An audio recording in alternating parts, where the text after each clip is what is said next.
Time now for business, and beginning as ever by taking a look at how things closed up on Wall Street ahead of that final presidential debate. All indices up, as you can see there. The Nasdaq up almost 0.2%, the S&P 500 and the Dow up, each of them around half of a percentage point. Well, as for Asia, let's take a look at how the markets are faring in Asia. A very similar picture, as you can see there. The Shanghai Composite trading just above the flat line. The Hong Kong Hang Seng up just over 0.6%. The Kospi up 0.5%. The Nikkei trading currently a little lower than that. Well, for more on what we're seeing on the markets, we can speak now to Jamil Ahmad, Director of Investment Strategy at Naga. Jamil, what exactly are we seeing on the markets today?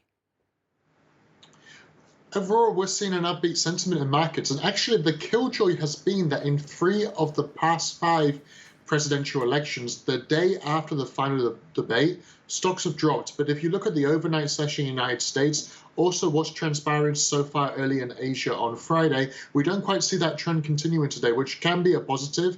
Overall, other factors that have also helped stock markets this week include that there's hope, specifically following this debate last night, that a vaccine to cure the coronavirus pandemic could be announced within a couple of weeks, and investors are positive about that. At the same point, White House Speaker Nancy Pelosi has made upbeat comments as well regarding the U.S. fiscal stimulus package that one should be able to be passed through. And this seems to be attracting a lot more sentiment towards stock as it stands. Now, in currency news, the British pound is having its best day in a very long time, and that coincides with the resumption of trade talks between the UK and the European Union.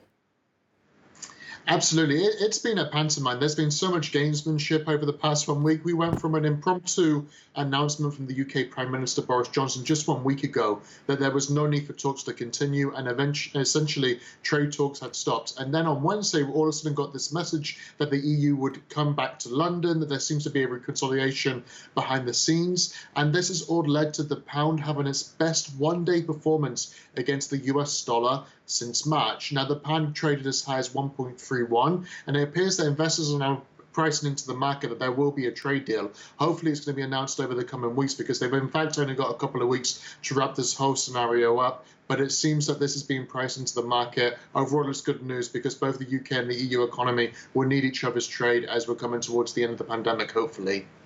Now, it's a very different picture, isn't it, for the Turkish lira, which has reached an all-time low.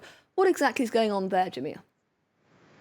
So the Turkish lira, it's having another year to forget. In fact, if you look at how the Turkish lira has performed over the past couple of years, we've seen average weakness of beyond 20% per year over the past couple of years. Now, what's essentially happened is that the Turkish central bank did not raise interest rates yesterday, which is what the market wanted to prevent further falls in the Turkish lira. Additionally, you've got this ongoing conflict between Azerbaijan and Armenia that's very close to Turkish borders. Investors are concerned about this. And at the same time, you've got a host of other issues over central bank independence, economic distress. And now the consensus is that as Joe Biden appears to be winning this US election, and unanimously, according to the polls, that he will come down very hard on Turkey, possibly with sanctions, should he be elected, because of their purchase of Russian aircraft in the past. And that's essentially weighing a hell of a lot of investor sentiment away from the Turkish lira. And it appears to be a matter of time, no longer if, the USD-TRY, which is the US dollar Turkish lira, hits 8 for the first time ever.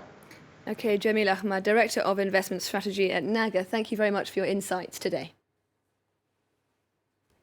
Huawei is back in the news, although this time not over concerns for national security. The company has released a new phone it hopes will cement its position as the world's #1 seller of smartphones.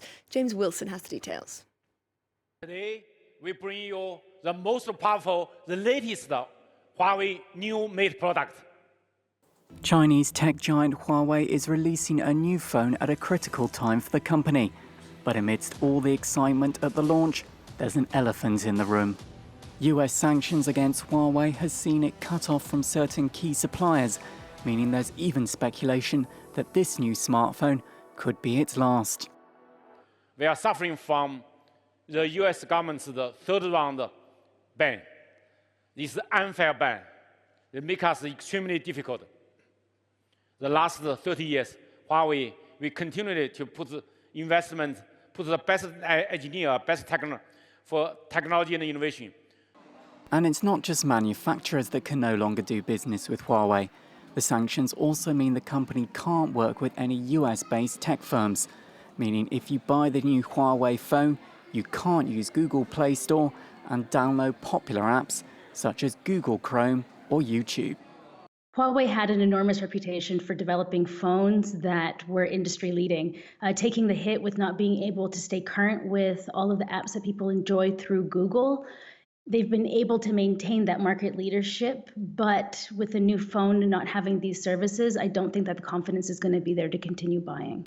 But even though Huawei phones are no longer widely available in the United States, that hasn't stopped the company displacing Samsung as the world's #1 seller of smartphones.